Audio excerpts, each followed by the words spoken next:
Saludos, quien le habla Laura Freite, estudiante de tercer año de Derecho de la Universidad Experimental de los Llanos Ezequiel Zamora, Extensión Barinas. Hoy vamos a desarrollar a través de este material audiovisual una exposición referente al tema en derecho probatorio que tiene que ver con la prueba. El primer punto a desarrollar es una breve reseña histórica de todo lo que tiene que ver con el derecho probatorio en la historia venezolana. Segundo, vamos a tener pequeña definición sobre la sección de la palabra de la prueba, así como definiciones, conceptos y características. Luego vamos a hablar un poco de la naturaleza jurídica de la prueba, así como las fuentes, los principios de legalidad de la prueba, como los principios generales de la prueba jurídica. En este primer momento vamos a hablar sobre la reseña histórica del derecho probatorio en Venezuela. Probatorio. Fíjense, se remonta en la época primitiva, que fue la primera fase étnica, donde la prueba se rige por el empirismo, por la superstición y las impresiones personales. Allí la valoración era mucho más artificial y mucho más simbólica. Luego nos remontamos un poco hacia la época de los romanos, donde el juez tenía un carácter de árbitro de libertad para apreciar las pruebas aportadas por las partes. Allí se resolvían las controversias según la convicción personal, tanto del juez como en este caso, del imputado. El testimonio era considerado como una prueba exclusiva. Al inicio de este periodo, se valoraba mucho en cuanto a la prueba exclusiva la parte de la oralidad. Luego, posteriormente, surge o fueron incluidas las pruebas documental, de juramento y de indicio. Luego pasamos a la fase de la época de Grecia, donde allí imperaba la oralidad como parte de la prueba, sobre todo en materia penal y civil. Pero Aristóteles examinaba la prueba en sus aspectos intrínseco y extrínseco del ser y los clasificaba en propios e impropios, artificial o no. La prueba principal en esta época de Grecia era el silogismo, es decir, lo que ellos llamaban un método de razonamiento, tanto inductivo como deductivo, es decir, se componía de dos premisas y una conclusión para la elaboración de la prueba. Aquí las restricciones en cuanto a las declaraciones de oralidad eran limitadas tanto para las mujeres como para los niños. Luego pasamos a la fase religiosa, que fue durante el apogeo de Grecia y Roma. El derecho probatorio en esta época alcanzó un desarrollo científico importante, que puede verse representado en los estudios de Aristóteles como una retórica. En el derecho germano se fundamentaba el formalismo riguroso, considerado que las costumbres surgían de la asamblea de la divinidad. La prueba no podía ser desconocida por el juez. En esta modalidad tenía tendencia el machismo y se permitía la venganza entre los pueblos, como el caso de Talión, ojo por ojo, diente por diente. En el derecho canónico, las leyes emanaban de la divinidad y eran implementados por los jueces eclesiásticos, es decir, ellos en asamblea, a través de la prueba, que aplicaban mucho el tema de la introducción de la lógica en sus procedimientos, sacaban sus conclusiones y dictaminaban de acuerdo a esa lógica de la prueba un dictamen contra el imputado. Luego pasamos al derecho español, que allí él recoge todo lo que fue el ordenamiento de la ley de Alcalá y de las leyes del Toro. Las leyes de Alcalá en aquel momento recopilaban más de 58 leyes que incluían todas las disposiciones especiales, tanto de libertad como de testamento, así como de la prueba. Pero también incluía todas las leyes del Toro, que era un compendio legislativo, más o menos en la época medieval, donde fusionó el derecho germánico con el derecho romano. Y allí recogió un total de 83 normas o leyes, dentro de las cuales establecían los métodos de prueba. Luego, en el derecho inglés, en esta época, en los siglos XIII, se abolió el juicio de Dios, o sea, se fue dejando un poco atrás la parte de Dios y establece un jurado. Luego, en el siglo XV, sustituye el sistema de pruebas artificiales por teorías de la razón natural. En la época del siglo XVI se crea un sistema probatorio sobre normas de exclusión basado en la teoría de las probabilidades del derecho canónico. Luego pasamos a la etapa religiosa o mística. Dentro de este periodo nos encontramos con el derecho francés bajo la influencia del príncipe de Montesquieu, Voltaire y Brissot. En esta época, en una asamblea constituyente ocurrida en 1970, se extinguió todo el sistema de pruebas formales en el derecho penal y se consagró el sistema de convicción íntima moral del juez. Luego pasamos a la etapa de la legislación indiana, donde se encuentra integrado por toda la recopilación de las leyes de India en 1860. Aquí la recopilación de las leyes en este tiempo recoge las leyes de española.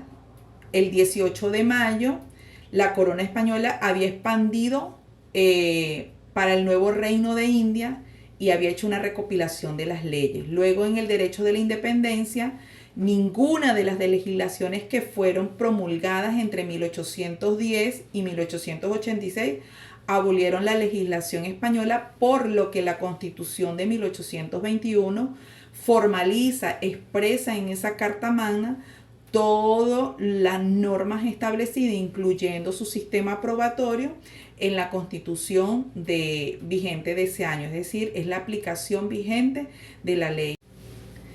Seguimos con la pregunta número 2, que hace referencia sobre la sección de la palabra prueba. La palabra prueba tiene 3 acepciones en el campo del derecho, las cuales las mencionamos a continuación. La primera alude a la demostración de la verdad de un hecho, de su existencia o inexistencia. Es el establecimiento por los medios legales de la exactitud de un hecho que sirve de fundamento en un derecho que se reclama. Es decir, la prueba es el medio probatorio de que el hecho existe o no existe. Por eso es que alude a la demostración de la verdad. La segunda se refiere a los medios probatorios, es decir, medios de convicción considerados en sí mismos. Es decir, se refiere a todos los medios que se utilizan para demostrar la existencia o la convicción del hecho ocurrido. Y 3, se habla de la prueba para referirse del hecho mismo, de su producción, a las circunstancias de hacerla valer ante los tribunales. En este sentido, se dice que la prueba incumbe al actor o al demandado. Es decir, cuando se habla de la prueba para referirse al hecho mismo, se está refiriendo a la circunstancia que hace valer la prueba ante los tribunales para demostrar si el actor o el demandado es inocente o es culpable. Concepto de la prueba. El concepto de la prueba podemos decir que es la que se ocupa de la fijación, evaluación, práctica y examen del proceso de la prueba para crear ante el juez una convicción de certeza referente a la causa a juzgar. Es decir, que allí es donde se fija, se evalúa, se pone en práctica y se examina todo el proceso de la prueba que se va a presentar ante el juzgado y que va a servir para que el juez quede convencido sobre aquella causa que va a determinar a favor o en contra del imputado. ¿Cómo definimos la prueba? La prueba la definimos como un conjunto de normas que establecen cómo se obtienen y se presentan las pruebas ante el juzgado, pero que a su vez cómo lo valora el juez para dar un dictamen justo y con mucho fundamento. Dentro de las características podemos mencionar desde el punto de vista procesal, se aprecian tres aspectos importantes. La primera, desde la manifestación formal, que es la presentación de la prueba, desde la manifestación sustancial, que es todo lo que sustenta la prueba, así como todos los hechos que se prueban desde el punto de vista de los resultados subjetivos y de cómo se convence en la mente al juez. Valoración jurídica de la prueba.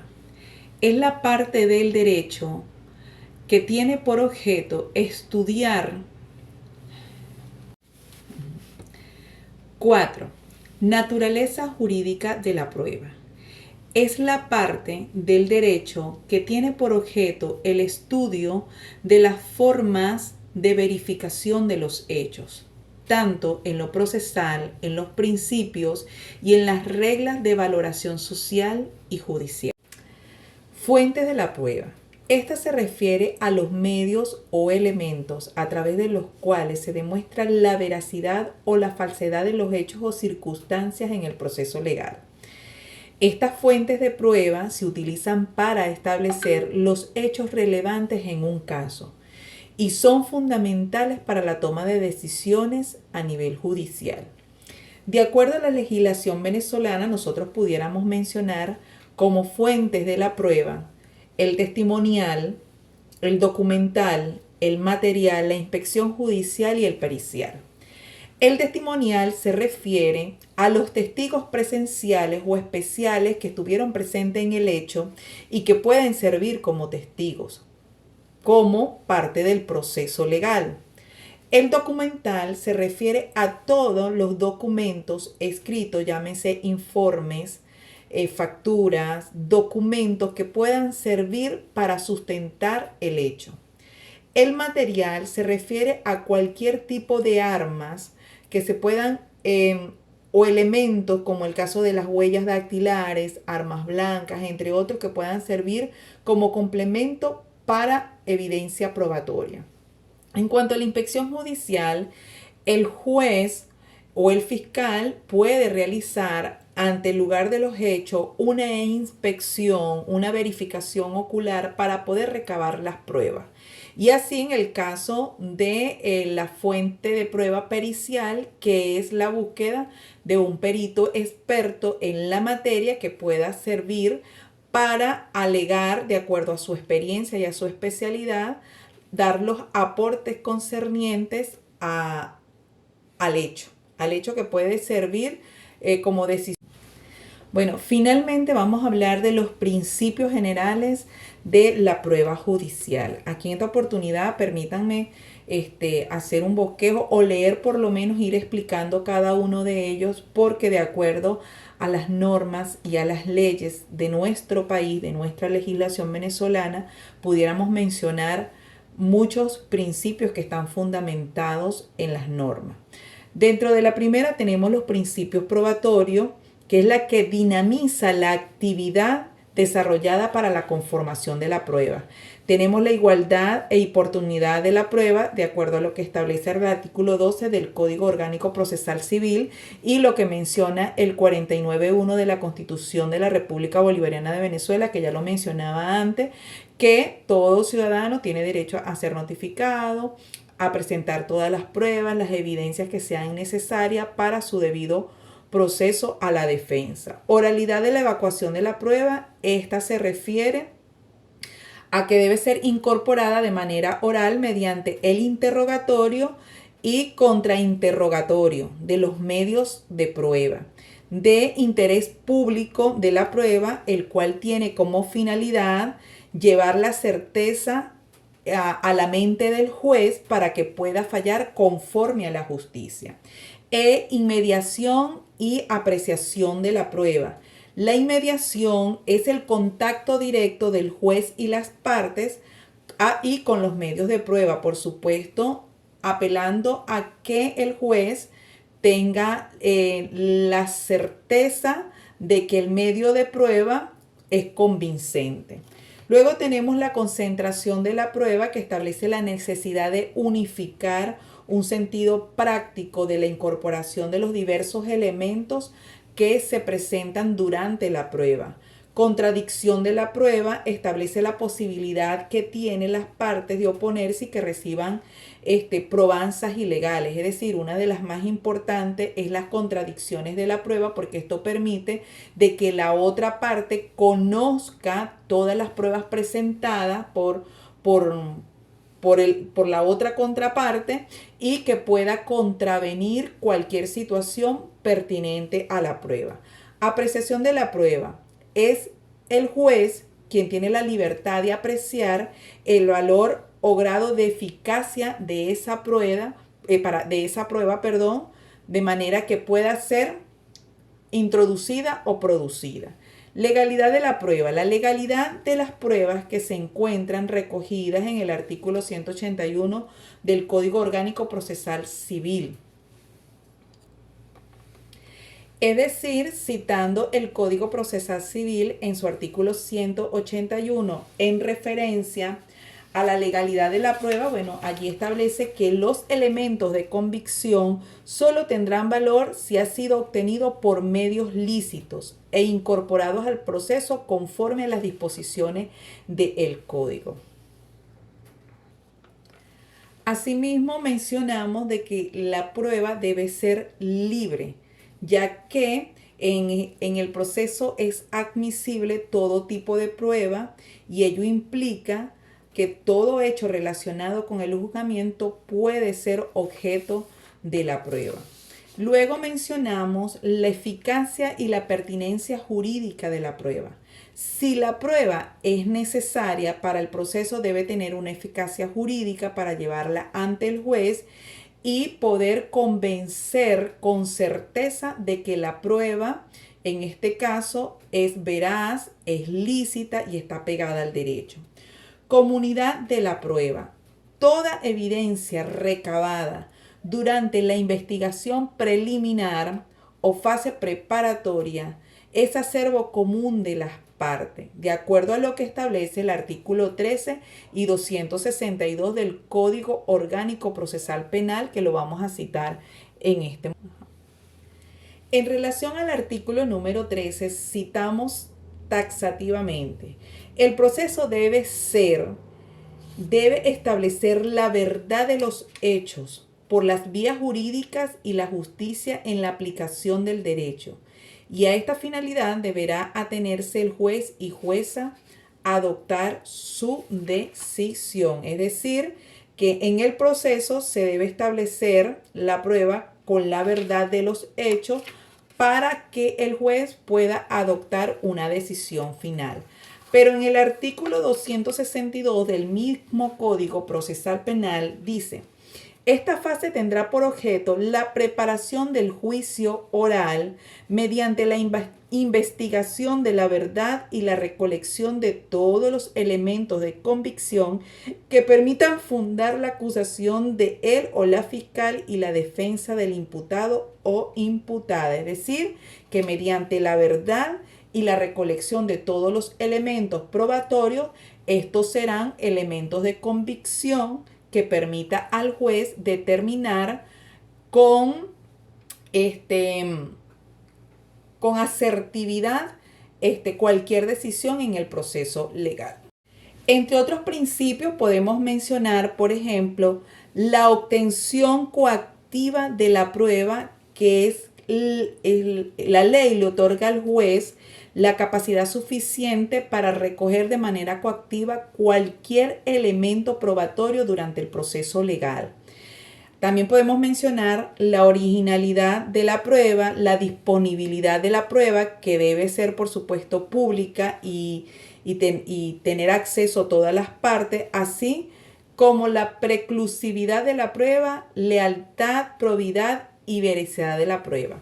Pero dentro de estos principios yo quisiera mencionar, no menos importante entre todos ellos, principios de contradicción, que es la que garantiza que las partes en un proceso legal tengan la oportunidad de presentar y contravenir todas las pruebas. Asimismo, podemos mencionar los principios de publicidad, que son, que establecen los procesos probatorios, deben ser públicos, permitiendo a las terceras a tener información en tiempo real de todos los elementos probatorios que se van a presentar durante el proceso legal. Asimismo, el proceso de inmediación, que ya lo mencionábamos, pero lo consideramos uno de los más importantes, ya que este principio resalta la importancia del que el juez va a tomar la decisión final, y este debe estar presente